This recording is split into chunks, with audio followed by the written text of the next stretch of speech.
अमीर जमात इस्लामी कराची हाफिज नईम रहमान का जामशुर में जीटीए के एहतजाजी जलसे से खिताब। हैदराबाद 8 से 10 लाख वोट लेने वाली पीटीआई और जमात इस्लामी को सीटें ना मिली। 1 लाख वोट लेने वाली एमक्यूएम को 17 कौमी 30 सूबाई नशिस्तें दे दी गई। कराची में शहरी वडेरों को मुसल्लत किया गया है। एमक्यूएम ने 1 लाख वोट भी हासिल नहीं किए। उन्हें 15 कौमी असम्बली और 25 सूबाई सीटें नवाज दी गई और हम पर मुसल्लत कर दिया गया।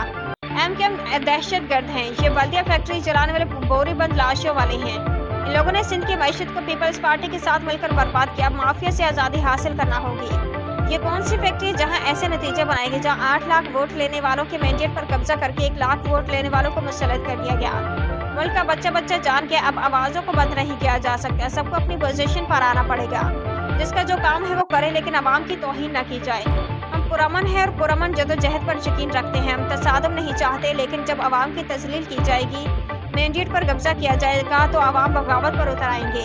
बगावत के शेर अयाज लतीफ कलेजू और राशिद में सोमरू बोलेंगे और पीर पगारा साहब को मजबूरन कहना पड़ेगा कि अगर पहले से ही फैसला कर लिया था तो ये सीटें भी आसिफ अली जरदारी को दे दें।